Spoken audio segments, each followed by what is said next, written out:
Et là voilà, donc l'enceinte de douche classée IP7, donc elle résiste très bien aux projections d'eau. Comme j'ai dit dans le commentaire, moi je l'ai mise quand même au-dessus de ma tête, dans la douche, au-dessus du niveau de ma tête. Il y a de très bonne basse, très bonne basse. L'enceinte fait aussi kit main libre, donc ça c'est hyper pratique en fait, sous la douche quand vous recevez un appel, c'est vraiment génial. Le son est bon, le son reçu en fait par le kit main libre est bon, le micro également, ça c'est assez ce qui pêche en général chez beaucoup d'enceintes, est bon aussi, il est clair. Les basses sont là, donc les basses sont là, on a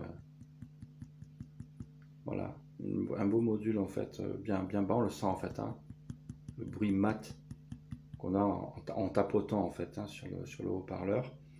Voilà, donc ça c'est l'assurance d'avoir pour la taille en fait de cette enceinte des basses qui sont vraiment honnêtes. On va l'allumer, vous allez voir en fait, enfin entendre surtout. J'espère que ça va être bien retransmis sur la vidéo en fait le son.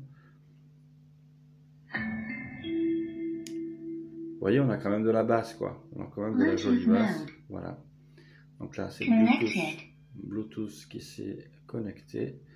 Voilà, donc on a un ruban de lumière en fait tout autour de l'enceinte que l'on peut gérer avec le bouton TWS. En fait on peut gérer plusieurs modes de lumière. Voilà, donc plus et moins pour le son, la lecture en bas des fichiers audio en fait du téléphone si vous lisez des MP3 à partir de votre téléphone. Voilà, très jolie enceinte, elle fait un joli poids en fait, c'est pas le truc gadget, elle est vraiment d'un joli poids.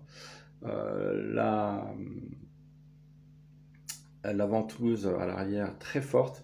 Par contre, voilà, comme je le dis dans le commentaire, nettoyez la surface sur laquelle vous allez mettre, parce que dans la douche en général, le truc qui se passe, c'est que on a du calcaire sur les carreaux, vous voyez. Donc même si vous mettez quelque chose de très fort, une ventouse très forte sur une zone où il y a du calcaire, c'est le calcaire qui va l'emporter, il va se décrocher, et puis l'enceinte va tomber. Donc nettoyez au préalable avec du vinaigre, une éponge et du vinaigre, ça dissout bien le calcaire en fait, le vinaigre blanc.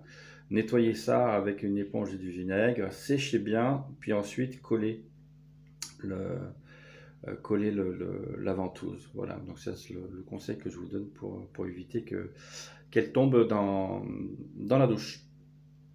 Donc très content de cette enceinte, vraiment elle a un très joli son.